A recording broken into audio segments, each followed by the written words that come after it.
Now, welcome to another News from Naboo with Thor's Lightning Takes, as always. And let's get right to the news. There's really not much news, so this is kind of going to be more of an editorial piece. That's what we'll call it. Okay. We're going to springboard a little bit off of the video we put up yesterday, kind of where we discussed was the order in which Disney puts things out, kind of all over the timeline, no willy-nilly. No rhyme or reason to plugging things in between movies where they want. Was that too confusing for casual fans? After reading through the comment section of the video, that's not necessarily the case, their order in which they put things out. What more people seem to say was a problematic issue for them was the fact that they drag a lot of the animated characters now into the live-action spotlight, and that is more confusing because there's a lot of casual fans who didn't watch 7 seasons of the Clone Wars they're missing to know out. All these characters, or the Rebels show as well. Before even getting into it, as I always say, at least give them a chance. I understand kind of the stigma But some that's might have a huge time commitment as well to get through those shows now. Certainly, but sometimes putting in the time is worth it. And I think Clone Wars, there are lists out there of kind of the more essential episodes. You could try that. It's definitely worth trying, right? And like I was just saying, I know there's kind of a stigma around cartoons for some people, or cartoons, I put that in quotations, animation, whatever you want to call it, right? Well, but it's good Star Wars. Some of it is really good Star Wars. But at the same time, if your show is set up well, I shouldn't need to do my homework to watch it. I agree with that. I shouldn't need to be like on my Wikipedia or another such article reading the history of a character because I should know through the medium you're using. I do not think there is a problem with using characters from animation or from previous shows or wherever else it might be, but you have to treat them like a new character more or less. Because I think the people who know the character, I think we're a little more willing to put up with you kind of rehashing a backstory. Of course they are. Than not telling it to a new person who's watching the show because they want to watch this. They turned it on. They want to get into the show, and you're pretty much saying, "Yeah, didn't you do your homework first? Well, you came unprepared to watch the show." Yeah, you should never have to do homework to enjoy a piece of it. You should not have to watch a previous show to understand current show. Mm-hmm. Yet at the same time, that interconnectivity is nice. So I don't want to say they should be discouraged against doing something like that. It's a tricky thing. And like I said, I think the best way to handle it is kind of treat it like it's a new character. Mm-hmm. Because... Or make a short. Put out some shorts on Disney+. Plus. Yeah, shorts but people aren't just going to watch... give some character thing. They might watch it if they're going to see that as homework as well, though. A lot of people but just want to... But if you give me a 5-minute video, that's better than saying, oh, you didn't watch all the seasons of the Clone Wars, all the seasons of Rebels, But you don't even need to do that. The Tales of the Jedi, so you don't know who Ahsoka is? There are so many Star Wars YouTube channels out there, so many videos. I mean, if you want to know about a character in pretty much any genre or franchise, whatever it might be, you're going to find a video about that. I'm not saying that's what you should have to do. I'm simply saying introduce the character in the series like it's a new character. If people are interested, they can either A, go and watch its previous content that they're in, or they can check out a YouTube video or read a Wikipedia article or whatever it is. Nor am I saying I dislike your idea of like mini kind of 5-minute, like this is this character on Disney Plus or something. I think that's a cool, fun idea, but I think there's other means by which to find those that have been done a million times over on YouTube or elsewhere. So you're saying that we should be doing them? Well, maybe, I don't know. Character spotlight. And only spotlight the characters from the animated stuff that come into live action. But I think this leads to the question of how will the Ahsoka series do? She's appeared twice now in live action. Once in The Mandalorian, where she's kind of just there and is the Jedi that Mando finds. And then, of course, her big appearance in Book of Boba Fett, where we see her with Luke. Right, and I feel like she has to cameo in Mando Season 3. Like, there's no ifs, ands, or buts in my head. She has to cameo in Season 3, because after Mando, Season 3 is over, she's the next anticipated show. Right? Yes. She has to cameo in this, and we have to springboard off of this into her own show. And I don't want to see Mando's show becoming a springboard because he gets the big rating. His Season 2 was a springboard, I think, unfortunately. For better or worse, I still like Season 2. I like Season 1 actually more because it was just Mando. Mm-hmm. Season 2 did become, it's Boba Fett, it's Bo-Katan, it's Ahsoka, and look what did happen. They all got their own shows more or less, right? Yeah. So I do agree. I think we do see Ahsoka in Season 3 in some kind of association with Thrawn. I fully believe Thrawn is going to be of the Filoni-verse, the Mandoverse. He is our big bad guy or our main antagonist. I don't know about bad guy. I should put that in kind of quotes. Unless he's just springboarding us to a new one because they don't want to make him the star. I don't know. You never know what they're going to do. I think he's going to be the star, but... I think so. I'm almost positive of that. He's such a beloved character outside of course, the core fandom, or I should say within the core fandom, maybe not so much outside of it. You know, if you've never seen Rebels, if you haven't read his books, you may have heard of him. He's the blue guy with the red eyes kind of thing. But I don't know. I think he makes a lot of sense. He's a great villain. He already was kind of the main antagonist of this time period in the EU. So to me, it just, everything kind of lines up. We heard his name in the Mando with Ahsoka looking for him. We know Thrawn got whisked away with Ezra. It just all makes sense that he's going to be... we know that, but the people who didn't all watch Rebels don't know that. Exactly, part of the problem. That's why we're going back to, and I think some people in the comments liked my idea yesterday of having just an opening scroll before a new TV show. Just to give you the pacing of the galaxy. Something small, something simple. To say, hey, this is when, they could do your Age of the Rebellion and stuff, and just Age of the Rebellion, and this is what happened. Or as I was reading through the comments, I thought that was... A lot of them kind of brought that up and had some good ideas with that. I kind of like the idea. I had this one kind of piggybacked off someone else's idea where you just put the episode numbers on the screen and then you kind of zoom in on where that particular piece of content is going to be. You have 1 through 9 on the screen, and if it's The Mandalorian, you kind of zoom in between 6 and 7 so people immediately know where it is. I thought that could work. It could work. And that could lead into an opening kind of, scroll. But with the MCU kind of facing... I don't know. Uncertainty, because it's gotten a little bit sloppy and it just doesn't feel as connected as it once was, because they have to hand the torch off to a bunch of new team characters because they've gotten rid of some of the originals. Yeah, I think that's a whole other video. Is this going to be the fate of the Mandoverse? I don't know. When they start making everything so interconnected that you can't watch one piece without watching something else, I feel like you start running into problems. Keeping things isolated, and yes... It can be good. A full-on crossover event can sometimes really backfire. I agree. I think it's a double-edged sword. It's perfect for that person who wants to consume everything, but a lot of people, again, more casual fans, they don't want to have to watch something. Well, if you think of the first Avengers movie, you could kind of get away with not watching all of the pieces to watch that movie and enjoy it. I agree. I think what Marvel did well early on is you didn't necessarily feel like you had to watch everything. I think that's changing now. And then conversely, when they put together the Justice League, everything was just too rushed.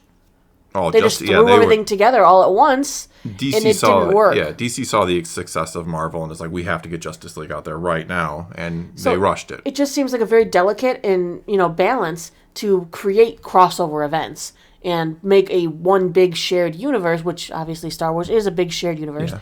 But to do that... And they're going to have, at least 4 shows overlapping. And I don't want to hear people go, well, why wasn't Andor in this? Yeah, you will inevitably hear someone kind of saying, well, where does Andor fit into the Filoniverse? Well, I know. And are they even going to bother bringing Boba Fett back? Because his show was not loved. Tamora Morrison has kind of hinted he wants to come back and do some real Boba Fett this time. Yes. No offense if you like the show, but that wasn't, I think, the Boba Fett many expected. I just don't know if he's... Maybe they need to utilize his stunt double more, because he just doesn't seem... I hate to say it, he just doesn't seem capable of physically doing all of his own stunts. And his character should be a physical character. He is a bounty hunter. Yeah. I mean, but here's the thing. Boba Fett should be in his 40s at this time. And I can kind of relate to that. I'm not completely incapable of doing things at this age. I'm actually pretty good for my age, so... But Tamora Morrison is older than his character. Yes, Tamora Morrison is much older than Boba Fett should be, and it's strange, I mean, I don't care about... I think Tamora Morrison's a great actor. I think he... You could easily explain his look. I love him as Boba Fett, and no, it's not that at all. It's just sometimes, the physicality is not necessarily there. Yeah, it is demanding. Anytime that they put the helmet on him and he's doing his action scenes, I was like, there we go. Yeah. Because that's when they brought in the stunt double who could do the more physical... Yeah. Challenges. But he wanted that helmet. Well, he didn't. Tamora Morrison didn't want the helmet off all the time and all the talking, but that's what they wanted. I think they were desperately afraid of him being too much like the Mandalorian, helmet always on, man a few words, so they just went a completely different route with Boba Fett because of that. That's what he was. He was. But Mando stole that. Completely stole that. And they're like, well, we can't do the same thing again, can we? Well, and I also want to see Ahsoka in Mandalorian Season 3, though, because we know that this season looks like it's going to feature Bo-Katan pretty heavily. Yeah, it'd be cool and to see those two were friends, obviously. They worked on the Siege of Mandalore together. They had a rocky relationship. It's Bo-Katan who sends Mando to Ahsoka in Season 2. She knew where she was. So. Right, so it'd be nice to see the two of them on screen together. Yeah, it would be very cool. Yeah. Then we can have her whisked off when I'm going on this adventure. Maybe she invites Mando along and he's like, nah, I gotta watch the kid. Maybe he finds some tips she can use. Who knows? Who knows? But she's going to be in that show, and she's going to springboard on her own path where she's going to meet Skeleton Crew out in space because she has to set them up too. Because they're just making shows to set up other shows. It's so weird how that works, isn't it? It's one of those dangerous grounds. I don't particularly like the formula of using one show just to set up a spinoff. I don't know about Skeleton Crew, but I do think Ahsoka shows up, and I do think we'll get some hints of Thrawn in this Skeleton Crew season. won't be in this, but Skeleton Crew will be in her show because they need a springboard. Yeah, okay, yes, okay. I thought you meant in this one. I'm like, I don't think we see Skeleton Crew at all. You need to see in Skeleton Crew enough in the Ahsoka series so that you feel incentivized to go and watch Skeleton Crew. Yeah. Yes. No, I don't disagree exactly, with and that, I don't like that formula. I don't like when they just use one show to advertise the next. But you're kind of advocating bringing Ahsoka into Mandalorian Season 3. Because I feel like that she has story points that could work really well in Mando Season 3. Maybe she just didn't need her own show. Well, she does connect, as we were pointing out before, she does connect with Bo-Katan. She has... I said I'd like to see those characters connect, but I don't want it to be just used as, here Ahsoka, she's cameoing just this week, because you have to remember she exists and she's getting her own show. I don't want her to be used that way. If she is used properly within the story, good. If she's just like a passerby because we need to make sure everyone in the audience remembers that she's got a show coming, that's not good. You have to use cameos properly. Yeah, I agree with that. And it's hard. Again, it's hard to do because not everybody knows these characters. So if she does come into the show, you have to explain who she is. You can't just have her keep popping up for no reason.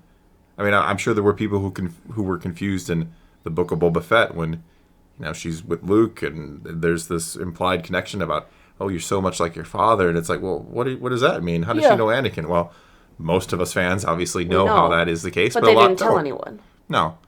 So it made it jarring instead of heartwarming. Well, for again, people who did I not. I think a lot of people at least, if you're a casual fan, I think you at least know who Ahsoka is, and she's connected to Anakin. She was his apprentice, and all these things. I think you know the basics, but it doesn't have the emotional impact on you, right? That wasn't like for a lot of us fans who watched Ahsoka for damn near 15 years now. Not to mention they didn't even give us the payoff of seeing the first meeting between the two. Yeah, that was silly. But my point is, that was, that's a huge thing, right? 15 years we've been loving Ahsoka. Here she is with Luke. Here she is with the son of her former master. And it's like, wow, this is such a huge moment for us. And other people are like, huh? Who's she? Well, we also talked about how when we were watching Book of Boba Fett, everyone's favorite episodes were the Mando episodes. Sadly, yeah. Mandalorian shouldn't have been stealing the show in another person's show. No, that's the problem I worry about. It's like he used that show to kind of springboard back into his own series because he's like, look, if you didn't watch this, you're going to be really confused as to why Grogu's back. Yes, that was really when I finished jarring watching and strange. Season 2, Grogu left. Oh, Season 3, Grogu's back? Yes, you completely dismantled your story arc of your first 2 seasons in another show, which... Exactly.